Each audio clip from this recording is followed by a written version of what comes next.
All right. Good morning. Good morning. Got a sixer incoming. Good. We're going to need it. We're a little tired this morning, but I got a story to tell. Jack's been on a mission trip. It's felt like that at times, converting people to my cult. But no. I was in Buc-ee's yesterday in Madisonville. I stopped because my car's electric and road trips are tough. But I was walking back to my car and I look over and this lady, she's like, "Excuse me, sir." I'm like, "Yeah." She's like, "What do you need?" She's like, "Can you kill a spider in my car?" Yeah. Really? And I think that's like a mating call in the Tesla community. Kill my spider for me. She's like, "Sir, can you ask the guy in the truck behind you to kill the Yeah. Like, oh, not you. Yeah. I'm in big text back there. Yeah, with the truck nuts. Yeah. He's got a big cock. Yeah, that's hilarious. So, no, I go and I'm like, is she flirting with me? Is she actually because that's like a Hinge prompt. It's like, Kill the spider for me? yeah, it's like, all you gotta do is Yeah, no, I get it. kill the spiders. Kill the spiders, bring pay me for my coffee. nails. Yeah. I was thinking about those Hinge prompts today too. Yeah. But so as I was walking to the car, I'm like, is she flirting with me? Like, does she actually just really need a spider killed? Because people have arachnophobia. Yeah. So she probably Pretty had common. Yeah, I guess it is common. I'm not that scared of spider. And when I saw the spider, I was like, oh, really? It was like a little baby one. Yeah. Like, And it was just where was it at in her car? it was like underneath the rear view mirror. So would you get in the car? She's like, okay, here, look, it's right there. And I'm like, I'm a complete stranger, lady. And you hear, and you're like, why am I leaking? She's like, I saw your nose is running. Here's the tissue. Oh, no. What car was she driving? It was a blue Tesla Model Y. Oh, okay. So that paints a little bit of a better picture. That she also had a Tesla, and you had a Tesla. That's true. So we had something to connect over. Yeah. She's like, well, this guy's probably not. He cares about the environment. He's going to save the Yeah. Yeah, I don't know. Was she young? Was she old? She was young. Probably college aged. Oh, really? Yes. Asian lady. She said, hello. Nice to meet you. She's like, get in the car. You didn't want to follow up with her after you killed the spider? I thought about it. Unbutton a shirt button? I made sure to stick my butt out when I was in there killing the spider. No, because you know what? I felt like, look, she wants me to kill the spider. I'll do my job. And anything else is like, I didn't want it to feel weird. And I wasn't like really that attracted to her, to be honest. Oh. So, anyways, so she's like, here, do you see it? It's like right there. And I'm like, the curb's here, the grass is here, and then I'm having to step like right next to her, get like inside the freaking thing to like crank my neck and look at it. I'm like, oh. And she's still just sitting in the passenger seat? No, or the driver's seat? In the driver's side door. Like, here, look, it's right there. And then I so she's not sitting down? No. Oh, okay. I thought when she came up to me, something bad happened. She's like, excuse me, sir. Sir, my baby. Yeah, needs CPR. And it's leaking blood. You're a doctor, right? I'm like, yeah. You drive a Tesla. You must know someone. Interesting. You look successful, sir. Help. So you finished it. Did she say thank you? Like, yeah. Did you feel like you got the I appreciation you deserved for going out of your way to help a stranger? No, I deserve some extra. No, but I felt okay with the whole situation. I was just, I'm glad because I feel like at times, like, I could be maybe hard to approach. So I'm glad that people have felt that they can just like walk up to me and feel comfortable requesting services. What makes you feel like you're hard to approach? Maybe that's a story I tell in my mind sometimes, but I don't know. I just feel like More or less approachable than me? definitely more approachable than you. Yeah. So, and I get approached a lot. Okay. So maybe I'm ugly. Yeah. No, but I killed the spider. I felt a little bad about killing the spider, but I had to kill it. I didn't want it to jump. And it's in the back seat. Oh, we got to get back there. Oh, it's in my underwear. Quick, hit it. Ah, felt good. Yeah. So, Well, worst case scenario would have been it like jumped on your face and bit you, and then you like stumble back. You bump into this girl who then falls into traffic. your head It's like a final. popped It's like like a a final watermelon. destination scene. Oh, Lord. Yeah. Yeah, I mean, helping strangers out, you know, sometimes you got to do it. Other times you got to kind of stick to your own path just because you got to be a little safe. I was talking to someone about that with, like, homeless. This guy approached me in the gym parking lot. I was leaving work, and this big Mexican guy had a hat on, and he had this, like, case of, you know, fucking chocolates and freeze-dried Skittles. Oh, that's a And- common one. And Farmers he had some markets. other snack, like some chocolate maybe, I can't remember. And just instantly, like, hit me with this elevator pitch of who he was, what he was doing, why he's out here. And it was all so jumbled. And he's like, I was a drug addict, I was living on the streets, and now I'm selling this, and then it's for my church, and then it's for this. I was a drug addict, I was addicted. Help me. And I was just like, one, I don't have any cash to give you, bro. And these Yeah. donation centers and homeless people, they're like, I don't need I got a Venmo QR code right here. Yeah. And so I gave the guy, I didn't think I had any money in my Venmo account, and when I opened it up I had $50. I was like, oh, perfect. And so I shot him $5. And then he's like, how much? He's like, how much did you send me? He's like, just for donation purposes. And I was like, I threw you a $5. He's like, oh, okay. And then I left, and I was like, all right, man, I gotta run. So how did that situation make you feel?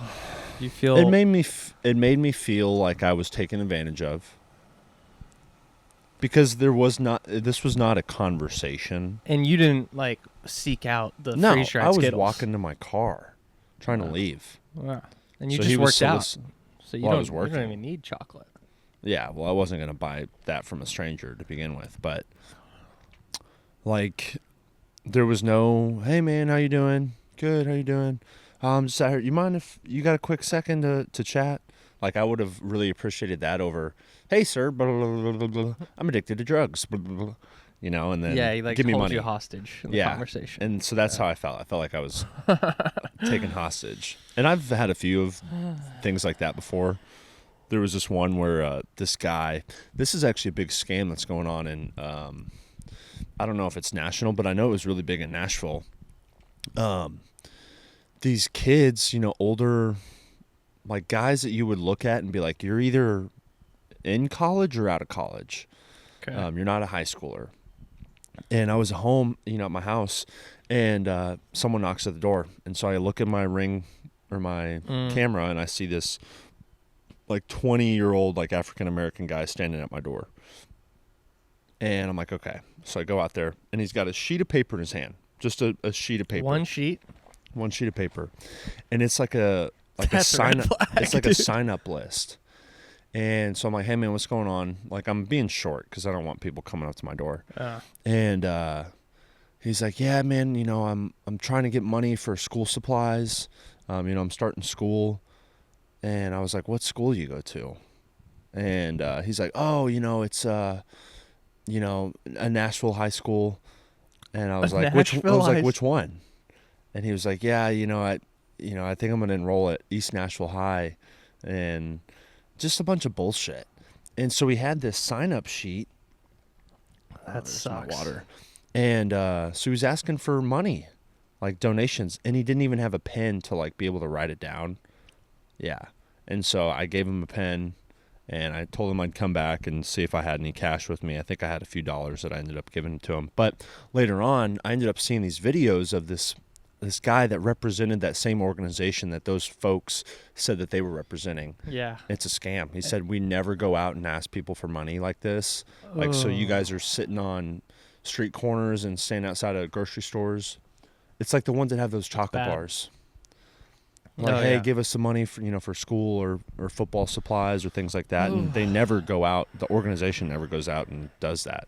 So these people are falsely representing. God, did you say, like, here's a pen, I'll be right back, and leave the door cracked? No, I locked the door. Yeah. And then he's like, are your neighbors home? And I knew he was going to go harass my neighbors for the same thing. I said, honestly, man, these are all Airbnbs. Like, no one's here. Like, you might as well just keep moving on. Yeah, next neighborhood. Yeah, so I don't know. I think the age of door-to-door donations is certainly over. 100%. Anything door-to-door should be. That stuff, that makes me, like, yeah. The door-to-door is so much worse than, like, being approached by that guy with the candy. Yeah. In my opinion. I agree. It's just, when people knock on your door, it's like, leave, dude. Like, yeah. Don't come by. It's but like, also, like, the scams, man, they're not, there's no ethical scam. They're going to, like, trick you into thinking that, maybe that Mexican guy, he was a drug addict. Who knows? But maybe he was being honest. But then the guys that go to your door, you just can't. I hate it. I used to be one of them. Yeah, I don't know how well, okay, so someone came to the door here, and I thought it was Cal's friend. Oh, really? Yeah. Like just a younger kid? Yeah, college, probably like 20, just graduated college. Yeah. So I answered the door. I was like, hey, what's up, man? And he's like, hey, do you have a second to talk about your windows here? They're kind of old. You need them replaced. And went to the whole spiel with the memorization. God. Yeah. He's like, I can get you a really good discount. Like, this could be our model home for marketing, and you'd get a pretty good discount. And then I'm like, oh, sick, man. Like, do you have a card or something? He's like, oh, yeah, let me go to my car real quick and get the card. And he pulls out a Glock. No, I'm just kidding. But so he had parked, or he was? Yeah, he parked in front of just down the street. And I asked him, I was like, hey, man, like, honestly, because I wanted to be positive. I was like, you're learning a lot of good skills in this job because it sucks. My brother did it.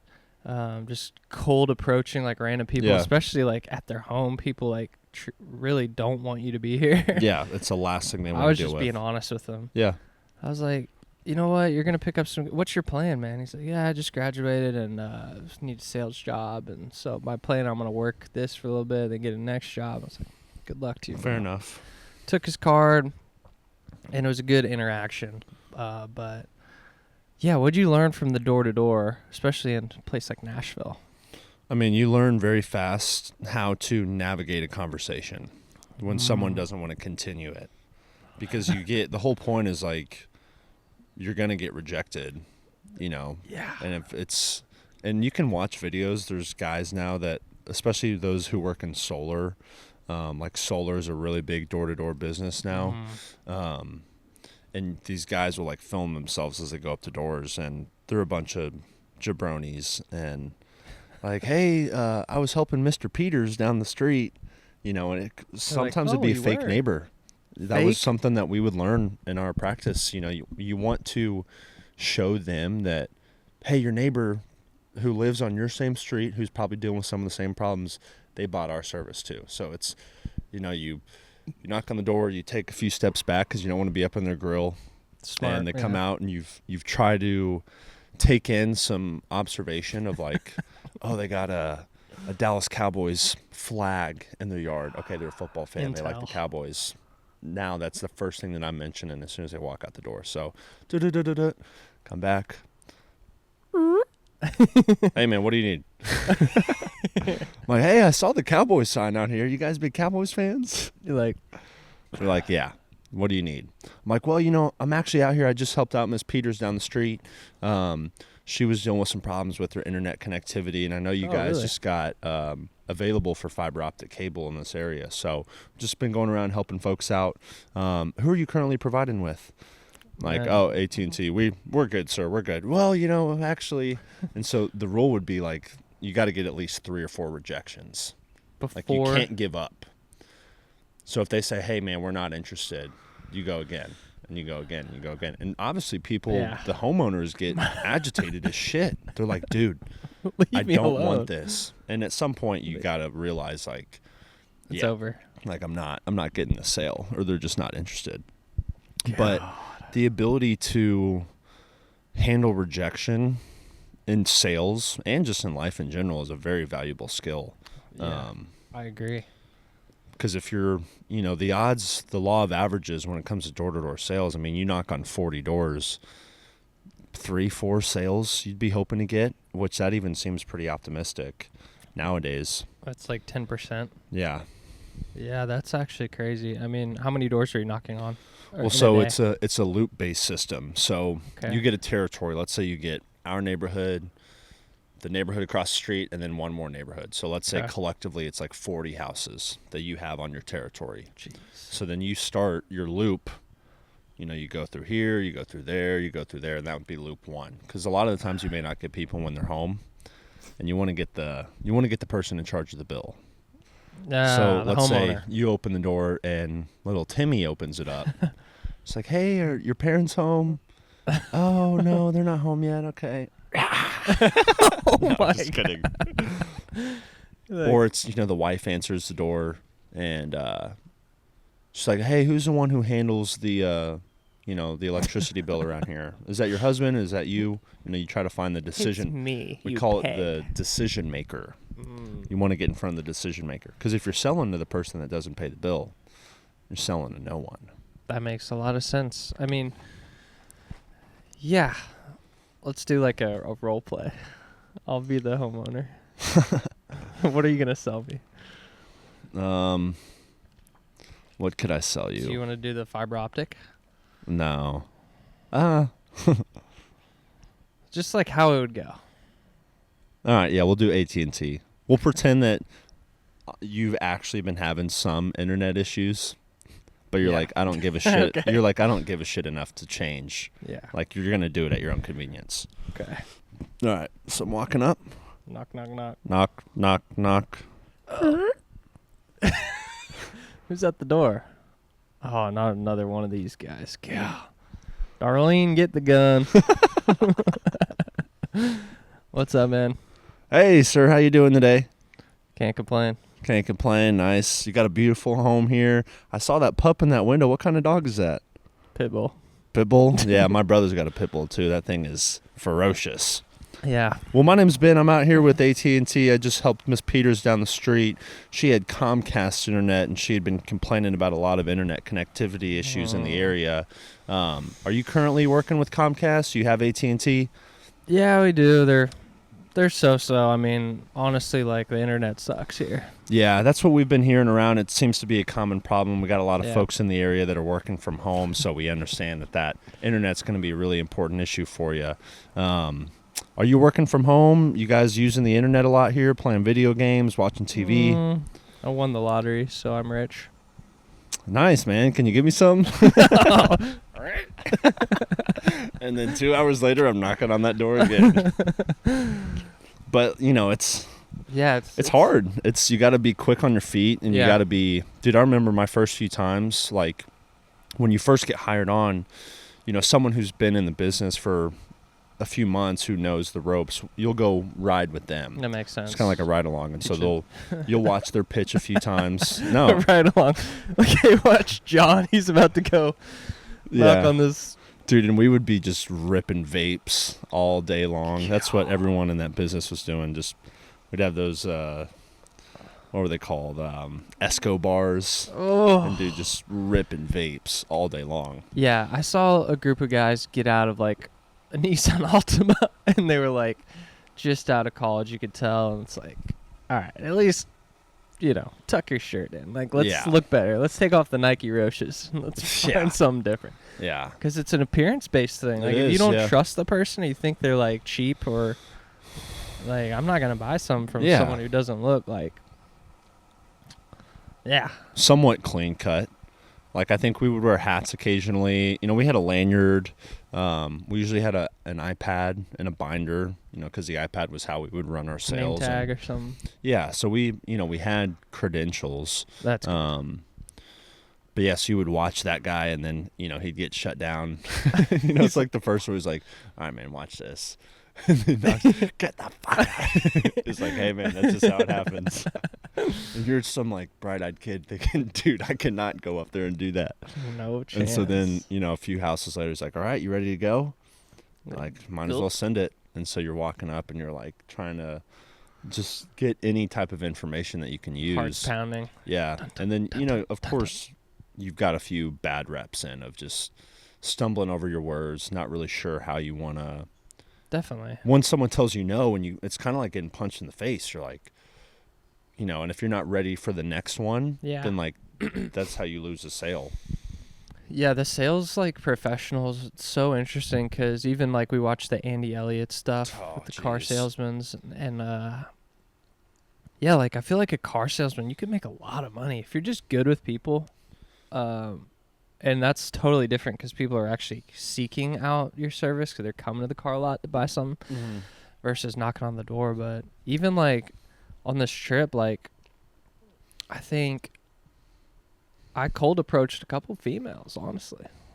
And it's intimidating. And one instance was at one of the gyms in Flagstaff. I was working out. It was a good day. Tank top was on. Back day. Shoulders were looking ripe. I was doing the bent over or bench press rows or whatnot. Yeah. And this girl was checking me out, honestly. I was looking at her. Yeah, like a LA or like a. We were at Northern Arizona University, this gym. Oh, okay. Yeah. So she was just working out, and we made eye contact probably like 3 or 4 times. Oh, and then yeah. she came over to my area to work out on the bench next to me. I was like, oh, yeah, she clearly, like, wants Yeah, she some wants to attention talk, or- yeah. Yeah. And so I was like, I walked to the water fountain. I'm like, all right, whatever, dude. You're doing some peacocking. Yeah. And I'm like, yeah, chest out. I'm like, what does this girl want? Yeah. And part of, like, going up to her that made it easier was that I wasn't from that area. Yeah. And I think maybe that's, like, a rejection in a place that I don't even have any connection to necessarily would be easier. Yeah. Maybe that's why it was easier to do it. But I just went up to her, and it was, like, right after she finished the set. So she was out of breath. Bad timing on your end. I was like, yeah, it was bad timing. I was like, you're in really good shape. Like, what are you working out today? Oh, I'm just doing back and triceps today. What are you doing? And I was like, I also was out of breath too. I was like, triceps, same. And yeah, I was like you're pretty. And then it's just like, what are you doing here? And I think, like, it was probably a little choppy and, like, not as smooth as I wanted it to be. But with, like you said earlier, it's like you're going to get reps that are bad. But it takes, like, the consistent reps to get better at having those. Even, like, the podcast, it's like consistently doing it over and over again, it becomes easier to just talk shit about, like, whatever it could be. Yeah, that's true. When you meet someone. But, yeah, there's a couple cold approaches on the road trip. Even talking to strangers. But what made it so cool was just, like, everyone's so different. Everyone's got their story and something unique and cool about them. And it really, the road trip made me, like, so proud to be Texan. I'll say that. Yeah. It's like a badge of honor. It is. Like, we were on... you're from Texas? Man. Yeah. I felt like I was walking around with a cowboy hat on, boots, and a belt buckle. Yeah. Just proud. We went on one bus ride up to one of the hikes in the Grand Canyon. Oh, shit, there was a hummingbird. And, oh, shit. So, go ahead. And our bus driver, he was from the South, you could tell. He had, like, one of those, like, skinny ties on. Oh, yeah. And so like one of the...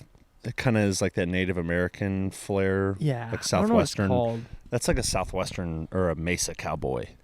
I don't know what those are called, but I know what you're talking about. So we're driving up. There's a bunch of stops on this trip, and there's a bunch of like Italian, German, Asian people on the bus, or maybe the only Americans. And he's like, "All right, you can get out here. The next bus comes in 10. It's not life or death. Do not stand up on the bus. Get off if you want to take a photo." He kept saying stuff like that. And so it's our turn to get off. I'm like, "Where are you from, man?" He's like, "Georgia." I was like, "Oh, we're from Georgia." Yeah. Who's asking? I was like, "Oh, we're from Texas." He's like, "My kind of people." And it was like an understanding, especially with so many foreign people around. It's like, yeah, I don't know what it was, but this past couple of years, it's like really reminded me of like, I love Texas. Yeah. It's just like the people here, our culture. We're like, we don't give a fuck. We're going to do the job, hard-headed. Yeah. Like we feel like at this point we could secede from... We could. Like that's the type of... Okay, I didn't say that. No, what I'm saying in terms of like the belief that we have in our own state and the things that we have to offer, like we feel confident enough that we could operate as our own fucking country if we wanted to. Honestly, yeah, we probably could. I mean, the economy's so good here. Huge state. And yeah, we could. We'll start taking over states. Oklahoma's first. Yeah. No, but yeah, it was cool, man. So I don't know. That was kind of my story. Approaching strangers. Yeah, I mean, it's definitely... I wonder if, like, the people that aren't interacting with strangers, like, do you think that they ever think about it? Like... I want to, or you think it's a fear thing? You think they're just not social enough to really even... Because here's the other thing that I've really realized, that a lot of people just, they're not observant enough. Oh, yeah. People like are they down. don't have any idea Yeah. what's going on around them. Their head is down all the time. They're just kind of, there's nothing really going on in their brain. And so, like, I think those are the people that are probably going to be shocked when others approach them, or they're just never going to approach anyone. Yeah, I agree. Like, I feel like you could be right. The people have nothing in their brain, or they have so much going on in their brain where it's just like, I can't even think about doing something out of my comfort zone. Well, I was talking to Uncle Brian about this. Shout out to Uncle Brian if you're listening. Uncle B. And we were talking about the silent disco that we went to. Oh, yeah. And, you know, and he was just sharing some gratitude to us. He's like, man, you guys are so impressive, the way that you can just talk to people and interact with anyone.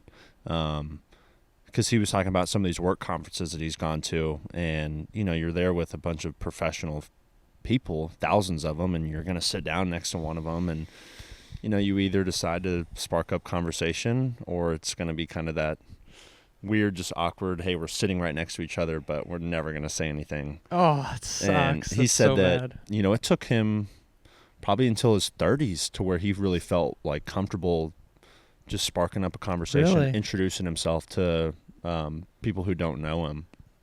And so I think it is a very valuable learned skill of just being able to go talk to anyone. Yeah. And I think that kind of puts you in the upper echelon of, you know, personalities, and maybe is an indication of your success, I feel like. It definitely indicates confidence, I think. Yeah. Because it is scary to approach a stranger. Heart You could starts get beating. rejected. Yeah, heart starts beating, palms sweating. Like, what if they don't like me? Like, Yeah. What if something's in my teeth? what if my breath stinks? But yeah, those moments where you have the opportunity, you should take it, because in my experience, when you don't, it does leave you feeling like weird. Yeah. There's like a natural urge to just be social, I think. Yeah. We're all social humans. Yeah, you feel kind of like empty, like Yeah. a wasted opportunity. Wasted opportunity is good because you never know what could happen. Yeah. But I do think it's a confidence thing. Like, you know, there's a lot of talk about this sexual transmutation going on. And there's a lot of men out here that are just spilling their seed. And when you spill your seed, that's your life force.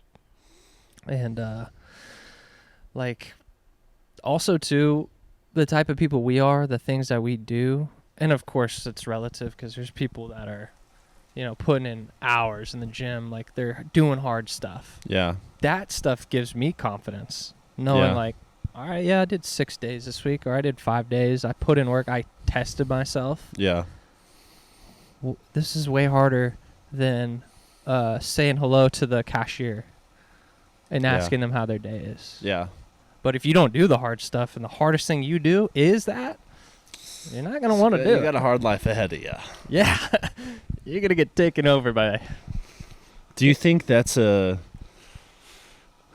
people who aren't interacting with strangers like that are bringing down the social forces of their community?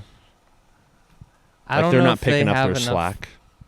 Yeah, I feel like there's something to that because it's almost like a vibration. Yeah. When you get around someone, you can tell if they have like a magnetic presence to them. Yeah. Or if they're just like dead.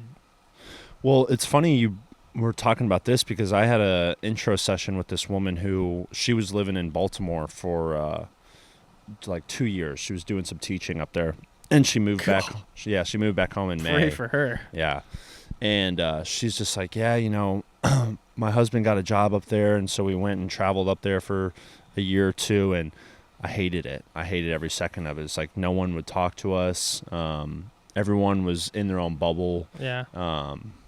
There wasn't a compassionate feeling. It was kind of like a free-for-all type of feeling. And she said as soon as we came back to Texas, like, I felt so home, and just I started talking to everyone. And it's like as soon as I walked in the gas station, like, hey, how you doing? Dude, that's even insane. if no one's really interested in how you're doing, like even being asked that and just sparking that.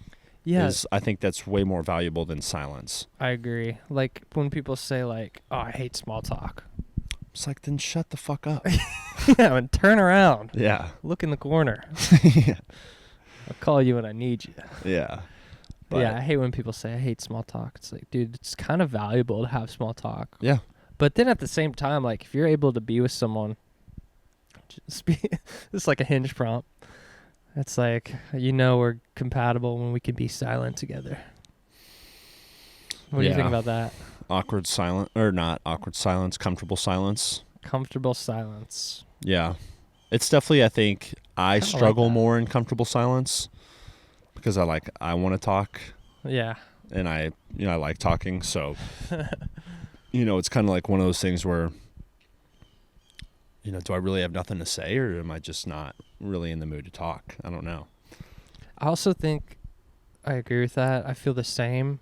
There's a part of talking that can be like self-satisfying, which is like, I just want to get off what I have to say. Like, yeah. Or it's not I'm like trauma dump. Yeah. I don't care that your uncle touched you. Yeah. I need to tell you about the sports gambling, the addiction that I have. Yeah. You need help. It's a cry for help, maybe. But it is. Sometimes it is. Sometimes the person who's making you laugh all the time, it's the one that needs the most. Yeah. Most love. So let's say you're having a conversation with someone, it's in passing. Like quick. At the gym. Yeah, they're like, hey, how you doing? And you're like, good. And you're like, how are you doing? They're like, man, like it's not been. I'm doing as best as I can. Would you stop and be like, what's going on? Or would you just be like, oh, okay, well, keep at it there. Sucks to suck. Yeah. Put some more weight on, buddy. Do you like lean into someone showing that maybe they're not okay? I do, and I've had this interaction before at the gym. Because if you truly like believe in a higher power or whatever you want to call it, like, or karma or anything like that, and you believe things happen for a reason, maybe that is the reason, is you're supposed to listen to this person and help them, because you can really change someone's day or week or anything like that with a simple interaction. Just being a listener. Like, man, that really is tough. Like, it's, you got to push through the lights at the end of the tunnel. Just be positive to someone. Because you never know, man. Tables could be turned. Yeah. And You who could be the knows? one that has no one to talk to. Yeah. When you're down and bad and you need some help, like, is someone actually gonna take the time to listen to you? I don't know. There was I cannot remember this guy's name. Asian guy. He went on Joe Rogan a few times. I think he's like he's like an artist. I know hippie who. guy. David Choe or something? Yes, David Choe. Yeah. And what are you doing, Star? Star pressed the pause button. But he talks about when he was going through his hitchhiking days. Yeah. And I think it's kind of a great parallel to the fact that people admit things and share things with those who they know the interaction is like limited. Yeah. So like you pick, he was explaining that when he was doing a lot of hitchhiking in California, this is probably the 80s and 90s, when it was relatively, I guess, more common for people to stop and pick up a hitchhiker than it is nowadays. But, he was saying he's probably hitchhiked thousands of times, and he's had people admit things that, admit crimes, admit that they've killed someone, admit that they've been, sexually abused, admit that they wanted to sexually abuse someone, all these different stories. Jesus. But David would say, like, yeah, we would, have this small talk, and then it was like the last 10, 15 minutes of the drive, and these people would admit things to me that, wow, you would think no one would ever say to you. And I think it's crazy. Like this filter that they kind of have to get out, and they need to tell someone. Yeah, yeah. And they're like, well, I don't have anything to lose. I'm never going to see this person again. I got 10 minutes left of this ride, Let's test this out on a stranger. Let me just go ahead and get this out. And I wonder if it's because these things are like weighing them down and there's no release for them. And so they find strangers to lean on that for. Yeah. Because there's, I'll see interactions a lot of times where people get into these really deep conversations just off of never even talking before. It's like, I wonder what the connection is, or if this person just feels comfortable enough to confide in the struggles. That's crazy, actually. But it's true. I've had moments like that. Even the chick that I met after the Russ concert. Yeah. Like, we didn't care about really small talk at all. Like, it went straight to deep stuff. There was no, like, telling our, like, worst moments or anything like that. But I think a part of it makes sense where you're probably not going to see the person again. So you're able to know that it's not going to come back around and hurt you if you tell someone maybe like that you committed a crime or something like that. But yeah, that's actually really crazy. Like, I wouldn't say I necessarily got that when I was doing Uber or when I was doing like like Lyft and Uber driving. You have interactions with people, and I don't think anyone really ever admitted anything to me about like, man, like I'm really struggling and I did this horrible thing. I'd be like, get the fuck out of my car. Yeah. But there is like I feel like a increase in confidence when it is a stranger and that person does not know who you are, and they don't know your circumstances. They don't know where you went to high school. They don't know your friend group. They don't know your job. And so it's like, yeah, I'm going to just tell this person that maybe this thought that I've been having and just see how it's received. Honestly, at the same time, like, if you keep something in your mind for so long, and it's like, it's just going to bust out in some way. Yeah. Whether that's through talking to a stranger, through like some physical action. Like, if you're constantly thinking about like, God, I gotta get freaking laid, like all the time, or like, God, I'm so horny. Like, it's just gonna be, you're gonna find your way to the computer. I'll tell you that. That's why the mind is so powerful. You gotta keep positivity in the mind, keep like your goals in your mind, and like, what do you think it is about? Like, do you feel like these people that are afraid to approach people, do you think that they're introverts, and they don't necessarily think there's a value. You know, I've gone so back and forth on that introvert extrovert conversation and self-labeling. There's that great book, Susan Cain. I want to say it's called Quiet. Oh yeah, you gave that book to me. Yeah, and she kind of explains, you know, the formation of what it takes for someone to be naturally more introverted and extroverted, and then ambivert. Ambivert is the combination of both of them, like the yin and the yang. And so I kind of like to look at everything in that department more of a spectrum. Sure. Everyone is an ambivert. Yeah. Like you're going to have more instances of you talking to other folks and being more extroverted, and then you're going to have to get your introversion out by potentially spending a Friday or Saturday night in by yourself, you know, recollecting. Yeah. But the way that she explained it was it's all based on inputs and outputs. Okay. And so someone who's maybe more introverted or inclined to be introverted, their inputs are very high, meaning like they're taking in a lot of information, maybe very observational, the noise, the views, the colors, the smells, like that's their sensory data that they're inputting, and their output could be very low, meaning they're not going to communicate that back or push that back out of their body. They're just kind of taking that in. Would they be classified as an introvert then?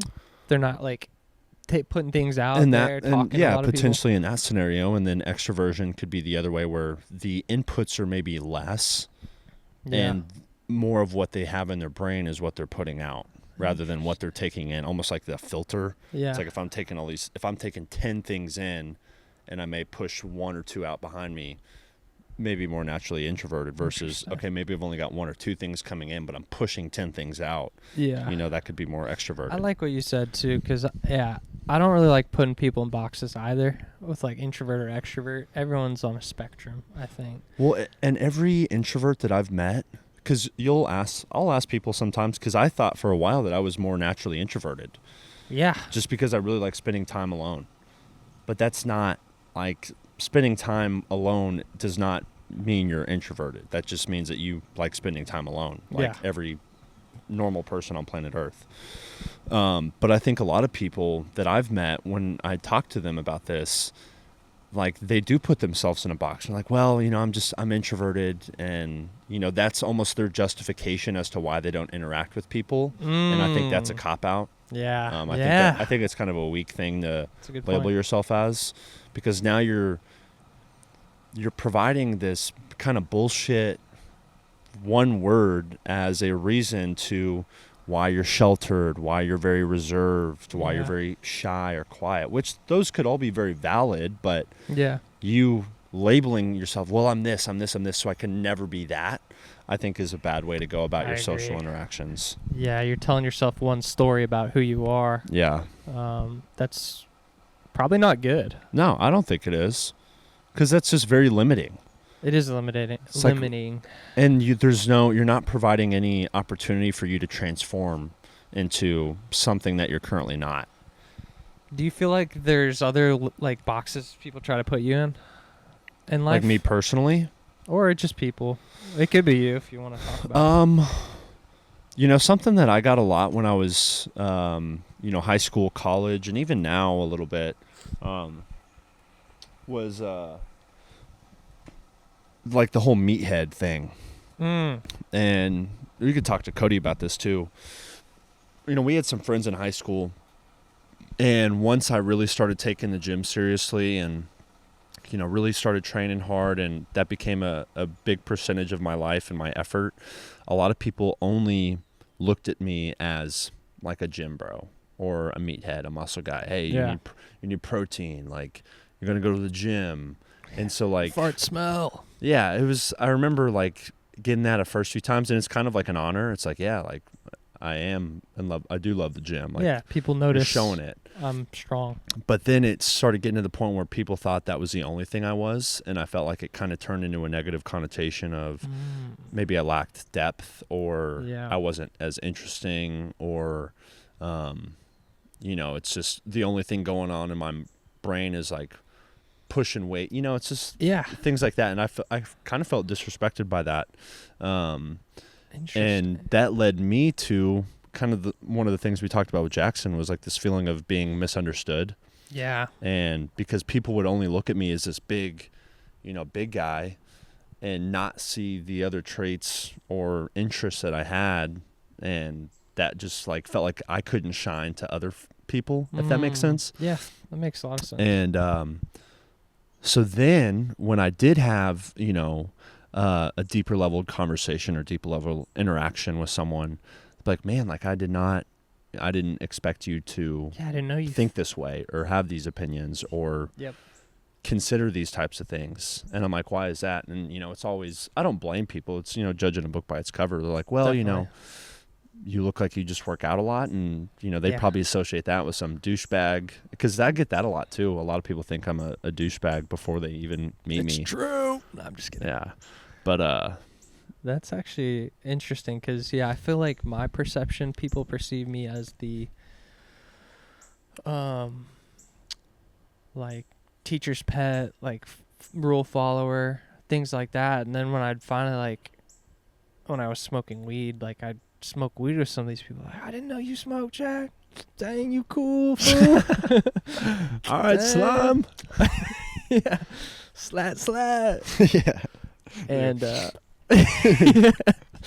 light that blunt. No, but that's when I kind of felt like people perceive me in one way or the other. But yeah, there's part of that I feel like could force someone to grow.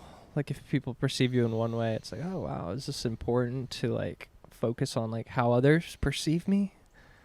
Maybe it is. And then the other part of it's like some people are gonna just judge you one way or the other. Yeah. And it doesn't necessarily need to be a big part of like your life. Even, like some people I think perceive me as like a far right extremist. I get that a lot too. Because like some of the things I've publicly said or stances I've had. Yeah. Even like people I've met recently that I've become friends with, like they'll send me like X articles of like just like conservative stuff. Yeah. And sometimes I agree, sometimes I disagree. But part of that perception, it is a little like I don't want to be perceived as like an extremist. Yeah. Now, at least, like maybe in the past I was like edgy and I wanted that, but yeah, like even like so this one of the friends that I recently met and we like hit it off, like talk about Charlie Kirk, Tucker Carlson, all this stuff. Even had like an interesting debate with another friend about like communism versus capitalism, things like that. And he's sending me all this stuff, like, and I'm just, it's almost like kind of a reflection of like maybe who I was at one point. Like I was so interested in sharing a point of view and thinking it's right, and like how outrageous is this? Like you have to see how outrageous this news article is. Like, can you believe that they're actually putting these books in the library? Like, it could be whatever. Yeah. But part of me now is like really concerned about like protecting my energy. Even like some of the stuff that I find interesting about politics and news and all this stuff, like it almost doesn't serve me at all anymore to invest my energy. Yeah. Because I know I'm going to get hurt if I see something.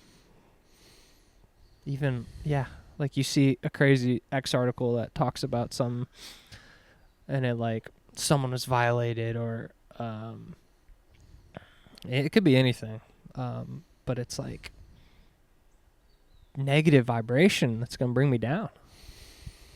Yeah. Do you ever feel that way, like with certain people in your life or even like maybe just content that you absorb? Have you ever taken a moment and like been like, I can't absorb any of this anymore? Yeah. I mean, I've had a few different stages of like deactivating accounts because I just felt so drained and drowned from what I was consuming, because there was no outlet for me to actually solve any of the problems that I was consuming. It was just like turning up the temperature but I couldn't release it in any way other than talking to someone and being kind of, aggressive and violent about it, because what you're consuming is aggressive and violent. So, that was probably 2019 when we were working early at the warehouse. I'd wake up and my ritual was, all right, I'm going to check every social media that I have. Yeah. I feel like that's what a lot of people were doing. And dude, I'd be scrolling on my Twitter feed and it would be just like, I literally woke up 30 seconds ago. X. Oh, there's police brutality. And I'm just like, dude, I would get so enraged, and it would kill my mood for the entire day because that's all I could think about as soon as I woke up. Wow. And so I decided I ditched that for a few months. And even nowadays, I really have not been scrolling on social media much as of recent off of all platforms. Yeah. Because I rewatched one of the clips that we had with Jackson, and he used this really great term that we've kind of already said a few different times, but energy vampires. Yeah. And like that really resonated with me, that like even people you meet, not just apps or content necessarily, but just people that you meet who are just like, you leave that interaction, you just feel like down. Yeah. And then you want those where you leave and you're like, man, like I feel really good. Like I'm glad I ran into that person. I'm glad I shared what I wanted to share. Mm-hmm. But yeah, it's just the whole politics thing has been, very rough to kind of stay in tune with. It's like this just, constant revolving door of negativity. And, but at the same time, there are things underneath that do matter, that you do have to pay attention to. But overall, I think if that is becoming your personality, it's like, man, there's probably more positive things that you can start including on and just sharing about yourself. Like you can still consume that, but if that's your if that's the only thing that you're sharing with others, people don't want to hear that bullshit. Exactly. Yeah. Also, too, like what you said about waking up and checking social media immediately, bro. That's probably, what would you say % of the population that? 50. Oh, I would say 75, probably more. Like check it within 10 minutes of waking up. Yeah. Because what's been really interesting, because you deleted your Instagram profile, which made me think about it and question, like, because I like to think I'm a little self-aware of like myself and certain shortcomings that I have, and I was getting addicted to it. It's just so addicting. It's designed to be addicting. And I was just finding myself like my dopamine was drained big time. So I had no motivation to do anything. But now, like, having deleted it for, I think it's probably been 2 months now or something. Yeah. Bro, life-changing shit right there. And it all has to do with dopamine, I think. And that could go with anything, really. And first of all, when you wake up in the morning, whatever you're going to do is going to, like, influence the rest of your day. Yeah. Right off the bat. And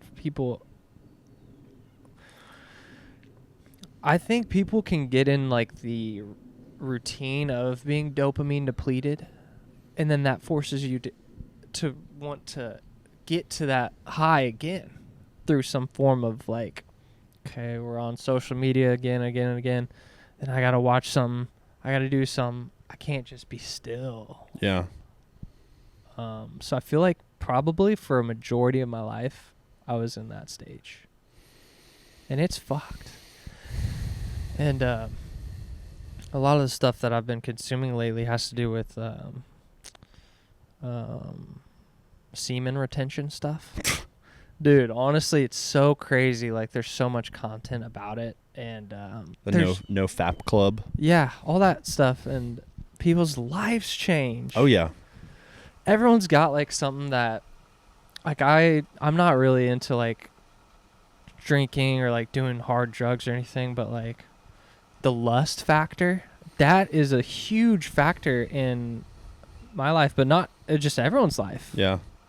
And I had a conversation with a buddy about it that recently has a girlfriend.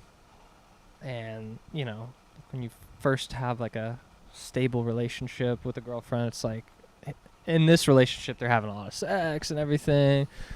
And he's like, honestly, man, like, I feel like I just I feel drained. Like, I don't have any motivation. Mm. And so I was kind of talking to him about it. And because one thing I heard was when you bust, that's like our mammalian brain thinking that we Just impregnated someone. yeah. And now we don't have to work anymore because it's like we achieved our goal. That's our literal goal on this planet. Yeah, reproduce. On a base level of being like a male, being a man is putting your seed in the future. Yeah. So that just like blew my mind. I'm like, so every guy that's just tossing raindrops on the sheets is like tricking himself in a way. And honestly, it's so trippy because like, life, this coffee's hitting. There's like so many ways to live life, but there's like the path of struggle and friction and pushing yourself, and there's the path